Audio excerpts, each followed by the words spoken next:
Yan mga kasiga. Luto si Mrs. ng yan, breadcrumbs yan. Tsaka, ano yun eh? Giniling na isda, no? Giniling na isda. Lagyan ng breadcrumbs. Simple lang, paminta. Paminta lang, tsaka breadcrumbs. Ano pa nilagay niyan, Lap? Bawang. Bawang. Yes. Sibuyas.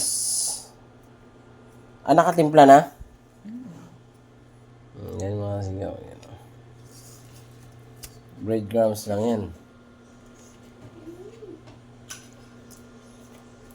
Kung anong klaseng breadcrumbs, ano bang klaseng breadcrumbs yun? 39 pesos lang yung breadcrumbs mga kasiga. Pero ito yung ano yun. Hayang natin eh. Luhit lang na ba? Luhit. May baon na sila yung bukas. Dito lang ang dalawa ako yun. Tingnan mo.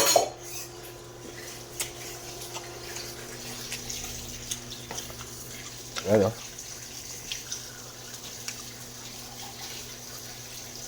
Panalo yan.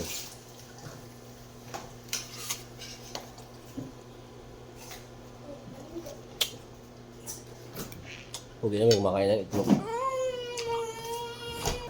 May okay na rin. Ang mantika. Yung use na lang. Gamitan natin ng use oil. Sayang. Pangalawang gamit pa lang naman to eh. Taong nagtitipid. Kailangan natin ng use oil. Meron pa oh. Unti-unti lang. Tipid lang muna.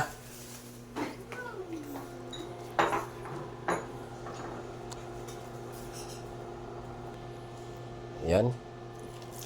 Kakananan ni Mrs. Itikman lang namin bawang ng mga bata.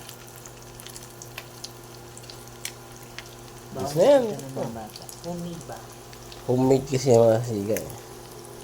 Itikman lang muna namin siyempre eh. Si Mrs. ang gagawa eh. Gumawa eh.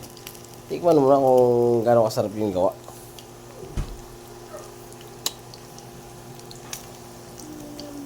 Dali lang itong mga luto kasi ano siya, fish. Healthy po ito kasi fish yan, fish. Yan. Healthy piece. Bidbid po yan bidbid. Kung ano isda yan mga kasiga, bidbid yan. Tapos yung breadcrumbs, simpleng breadcrumbs na mumurahin lang.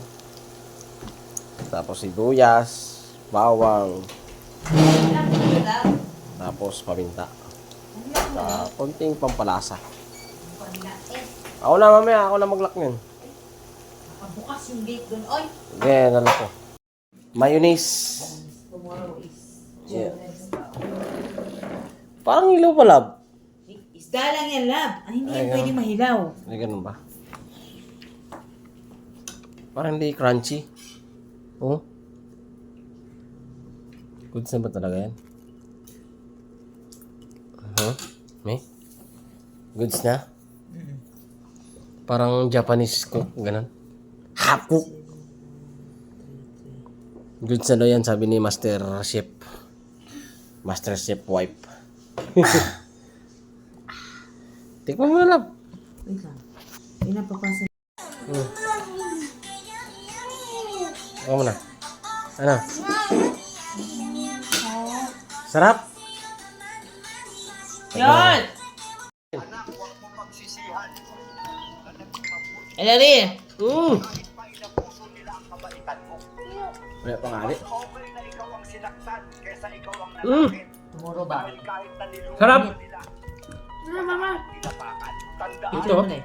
Na mas matatag ang Ito mo na. marunong rumespeto Wait lang. kahit lalan sa kapwa at kabukihan ang Ano? Ika ako eh. Hap? Picture! Picture. Picture na kami. Sarap mga kasiga. Panalo. Mayonnaise lang yan, oh. Sarap mga kasiga. Mayonnaise lang yan, sarap, oh. na mas matatag ang taong marunong Sarap. rumespeto kahit Gawi! dahil mas masarap mabuhay Mas masarap pa sa burger patties, no? Di ba? Sarap. Panalo.